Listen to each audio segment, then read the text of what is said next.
أهلا بيكم أشطر طلاب الصف الخامس الابتدائي. النهاردة هنشرح الدرس الرابع في الوحدة الأولى، وده آخر درس معانا سنة 5 في الوحدة الأولى، بعنوان النباتات الطبيعية والحيوانات البرية. طيب احنا الدرس باين أوي من اسمه، يعني هنتكلم عن النباتات الطبيعية والحيوانات اللي موجودة في مصر، ومطلوب مننا بقى نعرف الحيوانات دي موجودة فين بالظبط في مصر، يعني بتعيش فين؟ يعني بتعيش في الصحراء، ولا بتعيش في الوادي والدلتا ومنخفض الفيوم، ولا بتعيش في المناطق الساحلية؟ فتعالوا كده مع بعض ندخل في الدرس ونشوف. وقبل ما نبدأ في الدرس عاوز أفكركم اللي مش مشترك في القناة يشترك عشان يشوف كل دروس المنهج بتاعه مع حل التمارين على كل درس، وهسيب لكم الدرس الأول والتاني والتالت في الوصف تحت، اللي ما شافش حاجة يرجع تاني يشوفها. طيب نسأل مع بعض كده نفسنا سؤال سنة 5 ونقول: هي مصر دي فيها حيوانات كتير متنوعة ونباتات متنوعة؟ أكيد فيها طبعا نباتات متنوعة وكمان حيوانات متنوعة. طب الكلام ده بسبب إيه؟ الكلام ده لما جينا ندور كده بقى ونبحث ونشوف، لقينا إن الموضوع ده بيحصل بسبب تنوع المناخ والبيئات وموارد المياه. يعني إيه؟ يعني احنا عندنا المناخ بتاعنا بيعيش فيه نباتات معينة وحيوانات معينة تقدر تستحمل المناخ بتاعنا، اللي هو مناخ مصر الايه؟ الحار. احنا عارفين طبعا ان مصر موجودة في مكان حار جدا، اغلبيته صحراء. طيب النباتات بقى والحيوانات اللي موجودة في مصر دي كلها بتعيش في ظروف مناخية معينة تقدر تتحمل الظروف دي، وكمان الحيوانات تقدر تعيش في المناخ بتاع مصر اللي هو الحار. طيب وايه كمان؟ هنلاقي كمان ان عندنا في بيئات متنوعة بيعيش فيها نباتات وبيعيش فيها حيوانات. طيب يعني ايه بيئات متنوعة؟ يعني هنلاقي عندنا في اماكن صحراء هتلاقي بيعيش فيها حيوانات ونباتات، وكمان هتلاقي في نباتات وحيوانات بتعيش في منخفض الفيوم، المكان اللي هو فيه زراعة، وكمان في وادي النيل والدلتا هتلاقي برضو في نباتات وحيوانات بتعيش في الاماكن دي. طيب وايه كمان؟ برضه هتلاقي فيه نباتات وحيوانات بتعيش في المناطق الساحلية اللي هي زي الساحل بتاع البحر المتوسط، في برضه نباتات وحيوانات بتعيش هناك. اهو كل اللي احنا قلناه ده اسمها بيئات متنوعة. يعني هتلاقي مكان فيه صحراء، مكان فيه زراعة، مكان فيه بيئة ساحلية، فدي بنقول عليها بيئات متنوعة. عشان كده مصر دي فيها ثروة نباتية وحيوانية متنوعة. طيب نقول بما تفسر وليه؟ هنقول بسبب تنوع المناخ والبيئات المتنوعة وموارد المياه. وطبعا يا سنة 5 مصر بتحاول تحافظ على الثروة دي اللي هي الثروة النباتية والثروة الحيوانية. طيب احنا عندنا دلوقتي في حاجة اسمها نبات طبيعي وفي حاجة اسمها الحيوان البري. طيب ايه هو النبات الطبيعي؟ بصوا بقى، النبات الطبيعي ده باين من اسمه، يعني حاجة كده ما بيقدرش يتدخل فيها الإنسان، يعني نباتات بتطلع بدون تدخل الإنسان فيها، يعني حاجة طبيعية، علشان كده بنقول عليه النبات الطبيعي. يبقى لو جالنا سؤال وقال لنا ما المقصود بالنبات الطبيعي، هنقول ده النبات الذي ينمو دون تدخل من الإنسان. الإنسان ملوش علاقة بيه خالص، دي حاجة كده ربنا هو اللي مدهن، نبات بينمو بدون تدخل الإنسان. طيب والحيوان البري برضو نفس القصة، ده حيوان بيعيش في بيئة طبيعية دون تدخل الإنسان أو حتى إن الإنسان يراعيه. يبقى ما المقصود بالحيوان البري؟ هو الحيوان الذي يعيش في بيئة طبيعية دون تدخل أو رعاية من الإنسان، يعني الإنسان برضو ملوش علاقة بيه خالص. يبقى احنا كده عرفنا سنة 5 مع بعض ايه هو النبات الطبيعي؟ هو النبات اللي بينمو دون تدخل من الإنسان. والحيوان البري ده الحيوان اللي بيعيش في بيئة طبيعية دون تدخل أو رعاية من الإنسان. طيب حلو قوي، احنا دلوقتي بقى عايزين نعرف النباتات الطبيعية دي والحيوانات البرية دي بتعيش فين بالظبط في مصر. انا عايز اعرف اماكنهم بقى، عندي فضول وعايز اعرف. لما قعدنا ندور ونبحث ونعمل كده شوية خطط عشان نعرف الحيوانات البرية والنباتات الطبيعية دي بتعيش فين في مصر، فلقينا ان هما بيعيشوا سنة 5 في 3 اماكن. ايه هما بقى؟ اول مكان بيعيشوا فيه اسمه وادي النيل والدلتا ومنخفض الفيوم، طبعا احنا عارفينهم خدناهم قبل كده. طيب بيعيشوا في وادي النيل والدلتا ومنخفض الفيوم، وده اول مكان. طيب احنا عايزين بقى نسأل هنا سؤال، هو بيعيش في المكان ده ليه؟ ايه السبب اللي يخليه يعيش في المكان ده، سواء النباتات الطبيعية دي ولا الحيوانات البرية؟ لان ببساطة كده المكان ده بيكون فيه تربة خصبة ومية عذبة، واحنا عارفين المعلومة دي قبل كده. وادي النيل والدلتا ومنخفض الفيوم موجود فيه تربة خصبة كتير قوي قوي قوي، ومية عذبة يقدروا يشربوا منها ويعيشوا منها، فالمكان ده مهيئ ليهم جدا ان هم يقدروا يعيشوا فيه. يعني احنا ممكن نحط هنا سؤال ونقول بينمو النبات الطبيعي بالوادي والدلتا ومنخفض الفيوم ليه؟ بما تفسر. السبب هنقول لوفرة التربة الخصبة والماء العذب. طيب زي ايه بقى؟ انا دلوقتي عايز اعرف النبات اللي بيكون موجود في المكان ده ايه والحيوان اللي بيكون موجود في المكان ده ايه. لما جينا نشوف لقينا ان في نبات اسمه النبات البردي. النبات البردي ده بقى ايه قصته؟ دي نباتات مائية سنة 5. يعني ايه نباتات مائية؟ يعني نباتات بتحب تعيش في المية. طيب بتنمو فين؟ بتنمو يعني بتطلع في المستنقعات وعلى ضفاف نهر النيل، ودي أماكن فيها مية. طيب ده كمان طلع لنبات البرد ده أهمية حلوة جدا عند المصريين القدماء زمان، كانوا بيستخدموا النبات دوت في صناعة الورق. يبقى النبات البردي بيعيش فين؟ بيعيش في وادي النيل والدلتا ومنخفض الفيوم. طيب موجود فين بالظبط؟ موجود في المستنقعات وعلى ضفاف نهر النيل، وكانوا بيستخدموه زمان في صناعة الورق. طيب وإيه كمان من النباتات؟ عندنا برضو نبات اسمه نبات البوص. نبات البوص، نبات البوص ده اللي هو بيكون موجود على جوانب الترع، بينمو على جوانب الترعة. طيب وكانوا بيستخدموه في صناعة الحصير. عارفين الحصر؟ الحصر اللي احنا بنفردها في الأرض دي ونقعد عليها، هي دي بيستخدموا فيها نبات البوص ده علشان يقدروا يصنعوا الحصيرة. يبقى احنا خدنا نوعين من النباتات بتكون موجودة في وادي النيل والدلتا ومنخفض الفيوم. نبات البردي وقلنا دي نباتات مائية بتنمو فين؟ في المستنقعات وعلى ضفاف نهر النيل. طيب كان ليها أهمية ليها، كانوا بيستخدموها زمان في صناعة الورق. طيب وتاني نوع من النباتات اسمه نبات البوص، كان بينمو فين؟ بينمو على جوانب الترع وبيستخدموه في صناعة الحصيرة. طب ده بالنسبة للنباتات. الحيوانات بقى اللي بتعيش في المكان ده حيوانات اسمها ايه؟ في حيوانات برية منها القوارض. ايه القوارض دي؟ اللي هي الفئران. القوارض اللي هي الفئران. وفي كمان عندنا الذئاب وكمان الثعالب. يبقى انا عندي الفئران اللي هي القوارض وكمان الذئاب والثعالب، دول بيعيشوا فين؟ في وادي النيل والدلتا ومنخفض الفيوم. بس الحيوانات دي بقى سنة 5 اتأثرت سلبا بإيه؟ بالنشاط الزراعي. يعني الناس بدأت تاخد مساحات كبيرة جدا وتزرعها، فما بقاش فيه موجود الحيوانات دي كتير، يعني قلت خالص. يبقى تأثرت سلبا بالأنشطة الزراعية، يعني خدت الأماكن اللي كانت بتعيش فيها الحيوانات دي عشان تبدأ تزرعها. يبقى احنا قلنا الحيوانات زي القوارض وزي الذئاب وزي الثعالب، ولكنها تأثرت سلبا بالأنشطة الزراعية. وعندنا بقى في طيور بتعيش في الأماكن دي، وهي الطيور البرية زي أبو إردان. يبقى الطيور البرية زي أبو إردان. يبقى تاني كده بسرعة جدا، احنا قلنا ان النبات الطبيعي والحيوان البري بيعيشوا في 3 أماكن. أول مكان خدناه وادي النيل والدلتا ومنخفض الفيوم. طيب قلنا ان عندنا نباتات بتعيش في الأماكن دي زي نبات البردي، دي نباتات مائية بتنمو في المستنقعات وعلى ضفاف نهر النيل. بيستخدموهم في حاجة؟ طبعا بيستخدموه زمان في صناعة الورق. طيب وتاني نبات عندي اسمه نبات البوص، بيطلع فين؟ بيطلع على جوانب الترع، يعني بينمو على جوانب الترعة، وكانوا بيستخدموه سنة 5 في صناعة الحصيرة. طيب لما جينا نشوف بقى الحيوانات اللي بتعيش في المكان ده لقينا ان هي القوارض والذئاب والثعالب، ولكنها تأثرت سلبا بالأنشطة الزراعية. وفي برضو طيور بتعيش في الأماكن دي، طيور برية زي أبو إردان. طيب تاني مكان بقى بتعيش فيه النباتات الطبيعية والحيوانات البرية اسمه إيه؟ اسمه الصحاري المصرية. طبعا احنا عارفين ان في مصر عندنا في صحراء كتير جدا، اهي الصحاري المصرية دي هنلاقي فيها نباتات وحيوانات. ازاي؟ ده مكان حر جدا ومفهوش مية، ازاي هنلاقي فيه نبات وفيه حيوان؟ هقول لكم طلع فيه. طيب الحيوانات بقى والنباتات اللي بتعيش في الصحراء المصرية دي حيوانات قادرة ان هي تستحمل الظروف المناخية الصعبة اللي هي ارتفاع درجة الحرارة وقلة مياه الأمطار.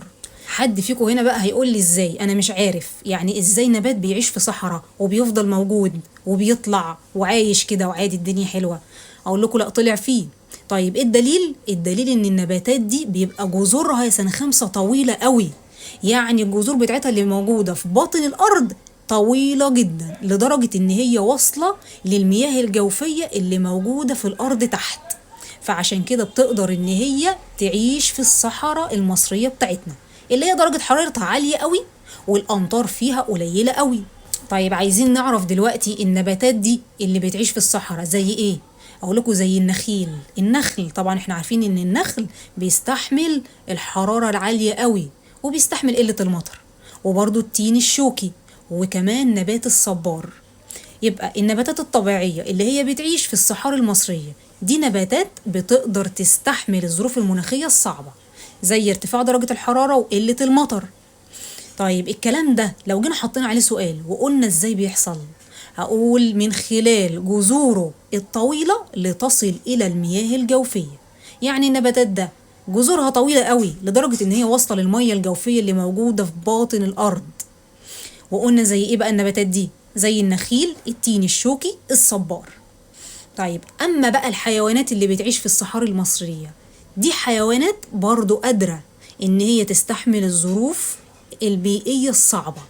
يعني تقدر تستحمل العطش على فترات طويلة جدا، تقعد أيام طويلة أوي أوي أوي أوي ما تشربش، زي الجمل وزي الغزال وكمان زي الزواحف. طيب وكمان بتقدر تستحمل الجوع لفترات طويلة أوي. يبقى الحيوانات البرية اللي بتعيش في الصحاري المصرية دي حيوانات قادرة على التكيف مع الظروف البيئية الصعبة. إزاي؟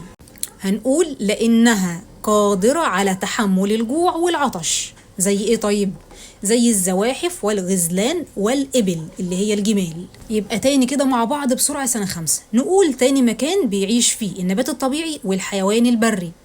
قلنا إن عندنا النباتات الطبيعية اللي بتعيش في الصحاري المصرية دي بتقدر تستحمل الظروف المناخية الصعبة زي ارتفاع درجة الحرارة وكمان قلة مياه الأمطار.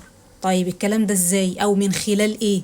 من خلال ان النباتات دي بتبقى جذورها طويلة فبتقدر توصل الجذور دي للمياه الجوفية اللي موجودة في باطن الارض، فبتقدر تعيش في المكان ده زي النخيل وزي التين الشوكي وزي الصبار.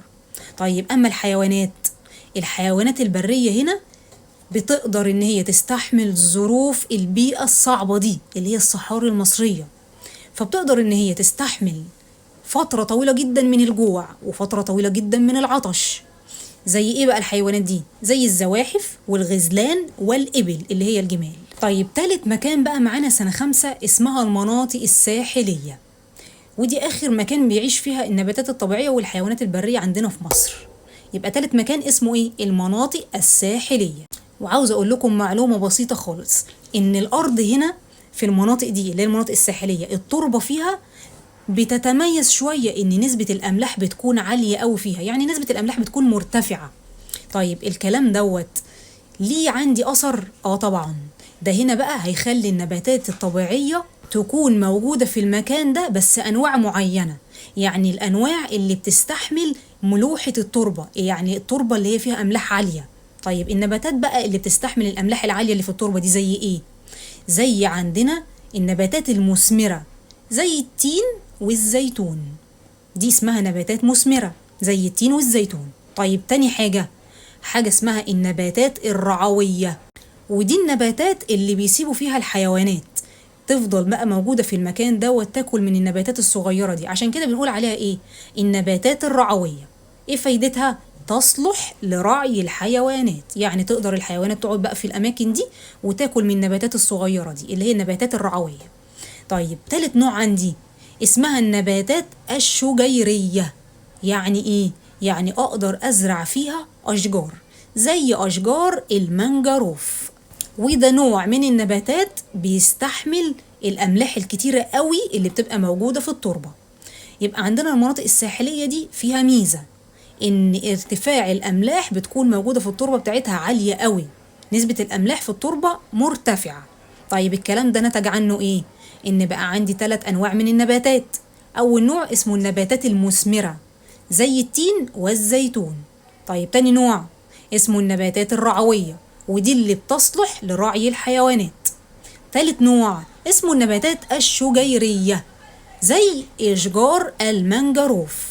طيب اما بقى الحيوانات والطيور البرية اللي بتعيش في المناطق الساحلية دي زي ايه؟ زي الأرانب البرية وزي الثعالب وزي النورس. بس احنا مش هناخد فيهم غير الثلاث حاجات دول. يعني المناطق الساحلية فيها حيوانات وفيها طيور برية. زي ايه يا سنة 5؟ زي النباتات البرية وزي الثعالب وزي النورس. 3 حاجات بس: أرانب برية، ثعالب، نورس. تعالوا كده نختبر نفسنا في الكام حاجة اللي احنا خدناهم. في سؤال صح وغلط عندنا بيقول رقم ألف: بينمو نبات الصبار في الصحراء الغربية بمصر. طبعا صح. طيب صح ليه؟ لأن احنا اتفقنا إن الصبار بينمو في الصحراء، يعني المناطق اللي بيكون فيها مية الأمطار قليلة ودرجة الحرارة فيها بتكون مرتفعة جدا، والصبار بيستحمل الظروف دي، يبقى هنحط هنا صح. طيب رقم ب: أثرت الأنشطة الزراعية في الوادي والدلتا بشكل سلبي على الحيوانات البرية. صح.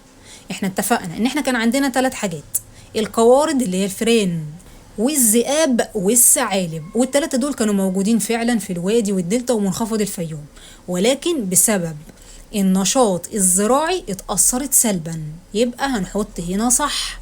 طيب رقم ج: يعيش طائر النورس في المناطق الصحراوية. غلط. احنا لسه قايلينها حالا ان طائر النورس بيكون موجود في المناطق الساحلية. طيب سؤال بعد كده بيقول بما تفسر: بتتحمل النباتات الطبيعية في البيئة الصحراوية قلة الأمطار. ايه السبب ان هي بتتحمل قلة الأمطار؟ هنقول لأنها نباتات تتحمل الظروف المناخية الصعبة، حيث جذورها الطويلة تصل إلى المياه الجوفية في باطن الأرض. طيب رقم ب: نمو النبات الطبيعي بالوادي والدلتا. ايه سبب نمو النبات الطبيعي بالوادي والدلتا؟ لأن يوجد بها تربة خصبة وكمان الماء العذب، يبقى موجود نبات طبيعي في الوادي والدلتا. ايه السبب؟ لأن يتوفر بها التربة الخصبة والماء العذب. طيب دلوقتي بقى احنا عايزين نعرف الأهمية بتاعة النباتات الطبيعية والحيوانات البرية. يعني احنا درسناها وخدنا كل حاجة عنها، عايزين نعرف أهميتها ايه بقى. أول أهمية لأن هي تعتبر غذاء للإنسان، يعني نقدر ناخد من النباتات الطبيعية دي غذاء يقدر الإنسان ياكله، يبقى بعضها يوفر الغذاء للإنسان. طيب 2: بتقدر إن هي تجذب السياح للاستمتاع بجمال الطبيعة، يعني الأماكن اللي هي عايش فيها النباتات الطبيعية والحيوانات البرية دي أماكن بتبقى مش موجودة في بلاد كتيرة قوي. طيب عشان كده بقى السياح بيجوا مخصوص للأماكن دي عشان يستمتعوا بجمال الطبيعة. طيب 3 أهمية: بتساهم الحيوانات البرية في خصوبة التربة. ازاي؟ بصوا، الحيوانات دي طول ما هي عايشة في الأماكن اللي احنا بنزرع فيها، الحمام اللي هم بيعملوه الفضلات بتاعتهم دي بتساعد في خصوبة التربة.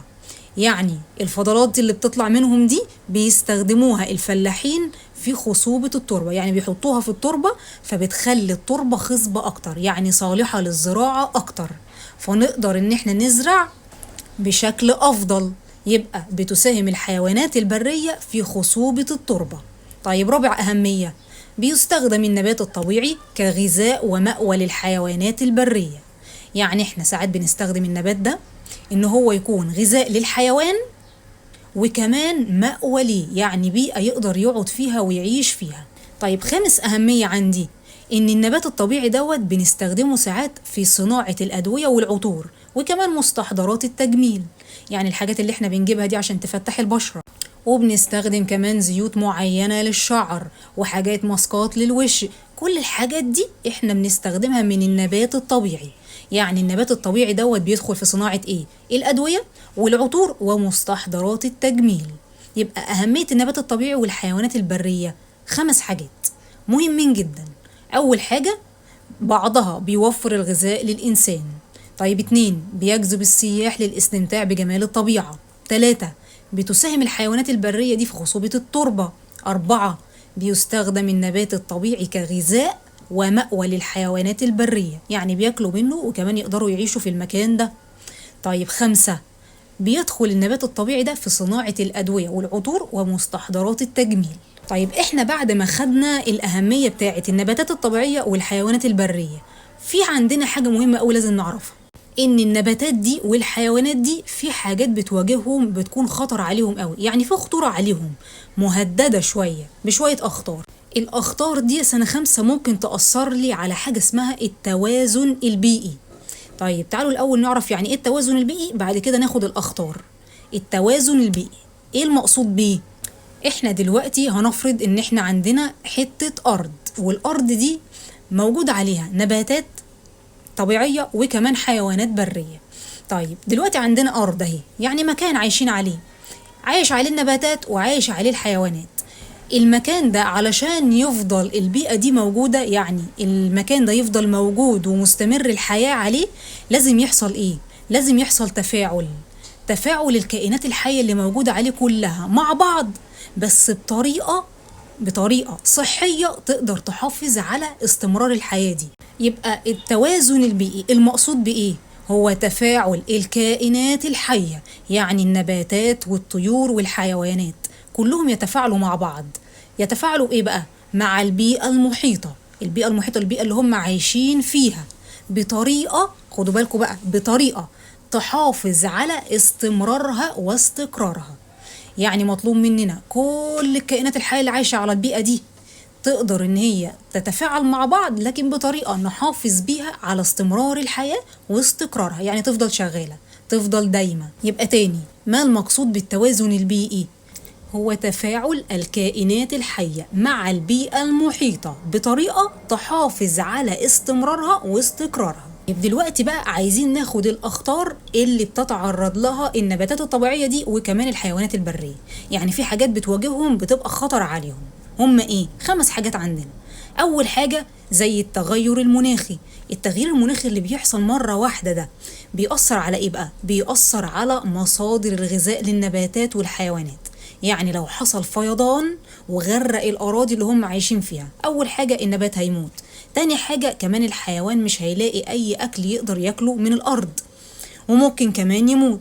فالتغير المناخي هو من الأخطار اللي بتتعرض لها النباتات الطبيعية وكمان الحيوانات البرية. وكمان عندنا الجفاف، لما بيحصل جفاف شديد قوي والأرض دي ما بيبقاش فيها مية تماما، برضو النبات ده بيموت والحيوان ما بيلاقيش أي حاجة يقدر إن هو يعيش عليها أو ياكل منها. يبقى أول حاجة قلنا التغير المناخي اللي بيأثر لي على مصادر الغذاء للنبات والحيوان. بسبب إيه الكلام ده؟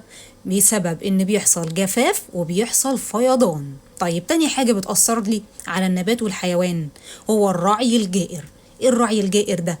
الرعي الجائر ده يا سنة 5 إن إحنا نسيب كده الحيوانات تبدأ تاكل في النباتات الطبيعية دي عمال على بطال، يعني طول ما هي ماشية كده تفضل تاكل فيها. ده بنسميه الرعي الجائر، يعني بيأثروا لي على الطبيعة اللي موجودة ربنا خلقها لنا، اللي هي إيه؟ اللي هي النبات الطبيعي. طول ما الحيوان ماشي يفضل ياكل من النبات، ياكل من النبات، فده بيأثر على النباتات الطبيعية. طيب يبقى الرعي الجائر بيؤدي إلى إيه؟ بيؤدي إلى تدهور النباتات الطبيعية. طيب إيه كمان خطر على النبات والحيوان؟ إزالة النباتات الطبيعية وزراعة المحاصيل بدلا منها. يعني إيه؟ يعني دلوقتي الفلاحين والناس اللي هي بتزرع تبدأ تشيل النباتات الطبيعية اللي هي موجودة في الأرض دي، اللي هو ربنا مدهنا، احنا ملناش دخل فيها، ويبدأ يزرع محاصيل يستفاد منها تكون غذاء ليه. يعني بيشيل النباتات الطبيعية ويزرع بدلها محاصيل تانية خالص. دي بنقول عليها إزالة النباتات الطبيعية وزراعة المحاصيل بدلا منها.